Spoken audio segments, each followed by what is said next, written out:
Donald Trump's top propagandist Caroline Leavitt just wrapped up a disastrous press conference in the Oval Office. She was bragging that Donald Trump will visit Alligator Alcatraz, where migrants can get eaten by alligators in the Everglades. She started attacking Canada and saying Canada caved.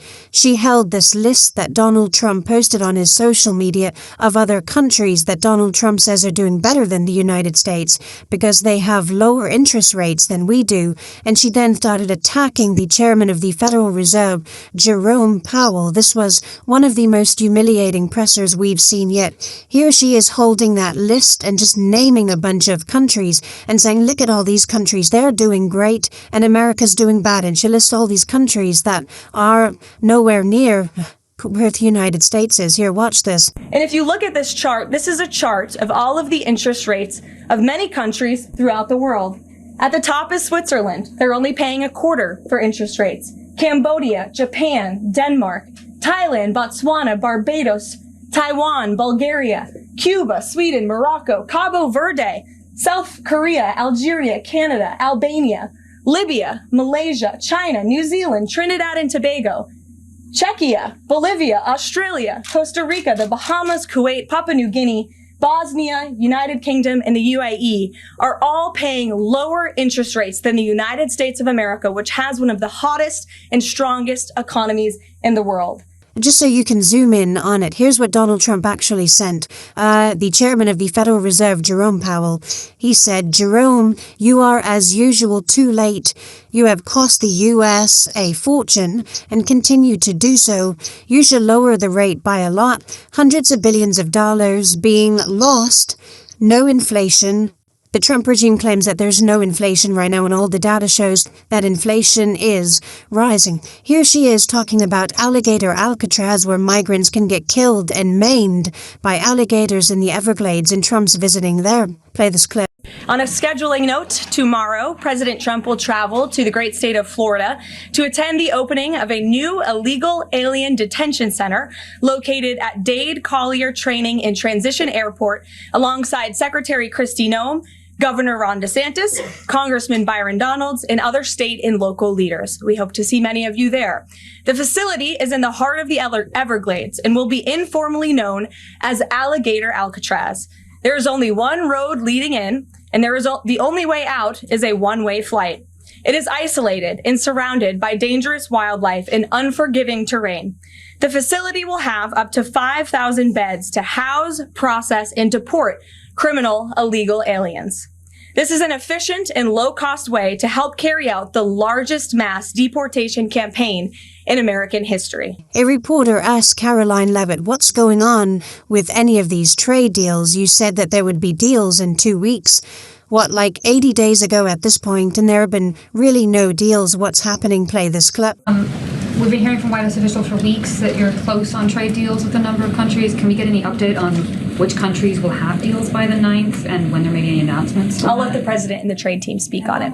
She goes, I'll let the president speak on it. Donald Trump then posted, to show people how spoiled countries have become with respect to the United States of America, and I have great respect for Japan. They won't take our rice, and yet they have a massive rice shortage. In other words, we'll just be sending them a letter, and we love having them as a trading partner for many years to come. That's when Donald Trump says that he will unilaterally impose tariffs on nations by sending them a letter. Here Caroline Leavitt is asked, well, French President Emmanuel Macron is at a UN meeting where he stated that tariffs are a form of blackmail. Watch her response, and just watch her like facial movements when this is taking place. Here, play this clip. So President Macron of France earlier today said that tariffs levied by powerful countries are often a form of blackmail, and criticized the sort of process that's underway. He didn't mention the United States specifically, but said that these tariffs are really hurting developing countries. So there's this big UN conference going on. What do you say to that? What is the president, was he aware of that comment, and did he have any response? I think the president and the White House would certainly reject that characterization by Prime Minister Macron. Tariffs are an effective use of presidential power to bring back the middle class, to bring back our manufacturing industry, which was the backbone of our American economy and has been hollowed out by globalist politicians who have caved to foreign countries instead of doing what's right for American workers. She then is asked why Donald Trump doesn't fire Jerome Powell, and here's her response. Let's play it. The president has not been shy about acting on things that he believes in. Why not just fire Jerome Powell and put in somebody that is going to lower rates? Why wait? Well, it's a good question and one you can ask the president because that's a decision for him to make. But you're right to point out the politicization of the Fed, and it's very unfortunate for our country. But Jerome Powell cut rates numerous times ahead of the election when Joe Biden was in this Oval Office, but now he refuses to, and the economy is in a much better place. So there really isn't a good explanation for that, and the president is rightfully calling attention to it. Thank you. Kelly. So in trying to, move the negotiations forward with the United States, Prime Minister Mark Carney temporarily paused the Digital Services Tax Act, which received royal assent in Canada in 2024, that apparently Donald Trump just found out about this past week. So Carney says, look, okay, as part of a comprehensive deal, we will press pause on that tax, but let's have negotiations, Donald. And then what does Caroline Leavitt and Trump do? They then mock Carney for doing that. And they go, Carney cave, Canada cave. Canada always caves to the United States. It's why I've said this before. You can't do deals with the Trump people because all they think a deal is you surrendering and humiliating you and disrespecting your sovereignty. There's no path to doing a deal with the Trump regime. And here's a prime example. Play this clip of what he said about Carney. First, what's the president's reaction to this? Can you tell us more about his call with Prime Minister Carney over the weekend? How did he get Carney to drop it? And also, what's the impact on American tech companies given this latest progress as the president says he has been fighting for American tech companies? It's very simple. Prime Minister Carney in Canada caved to President Trump in the United States of America. And President Trump knows how to negotiate, and he knows that he is governing the best country and the best economy in this world, on this planet. And every country on the planet needs to have good trade relationships with the United States. And it was a mistake for Canada to vow to implement that tax that would have hurt our tech companies here in the United States. The president made his position quite clear to the prime minister, and the prime minister called the president last night to let the president know that he would be dropping that tax, which is a big victory for our tech companies and our American workers here at home. Leavitt is then asked about the estimate by the nonpartisan Congressional Budget Office that the deficit will increase by nearly $3.3 trillion.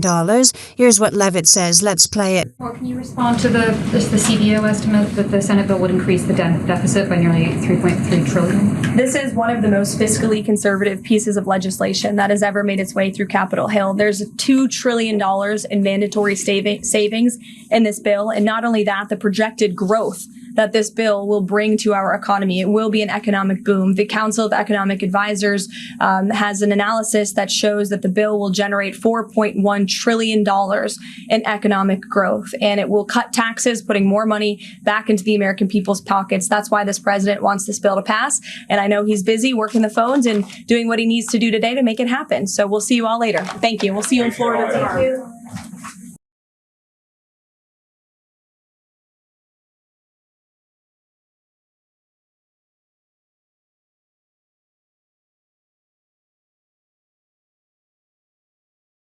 Go ahead. Thanks, Carolyn.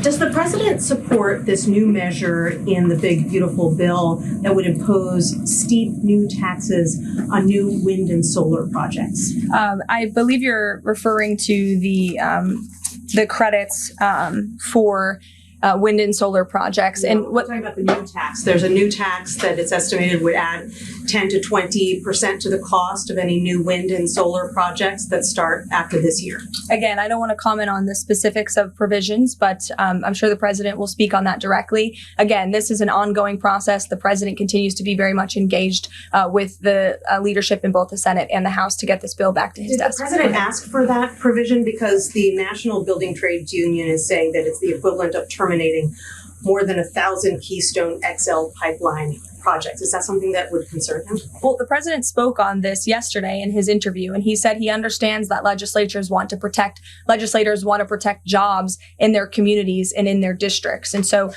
he understands why some of them are against this provision, but he also understands why people want the provision. So again, this is an ongoing deliberation and discussion, and the president is engaged in this very much. Caroline Leavitt then attacks MAGA Republican Senator from North Carolina, Tom Tillis, who was very outspoken against the bill and voted no, and then Trump said that he should be primaried. And Tillis then said, I'm not going to run for election anymore. And Tillis said, you're going to kill 700,000 people in North Carolina by removing them from Medicaid. Here, play this clip. Go ahead. Thank you, Caroline. On the reconciliation bill, Senator Tillis from the floor yesterday seemed to suggest President Trump was getting bad counsel on the effects of the bill. Is President Trump aware of the analyses, and there are several of these, that suggest if rural hospitals potentially close, if there are Medicaid patients in the millions that become ineligible for that? Yes, and that claim is just simply untrue. Rural hospitals comprise 7% of all hospital spending on Medicaid, and that illustrates that they have not benefited from the massive increase of waste, fraud, and abuse under the Biden administration. So this bill strengthens Medicaid. It will protect those benefits that hardworking Americans need, and that's why the president wants this bill to pass. The senator was wrong. The president put out a Truth Social post addressing it, and then the senator announced he's no longer running for office anymore. So I think that case has been closed, and the White House is continuing to focus on getting this legislation to the president's desk for his signature.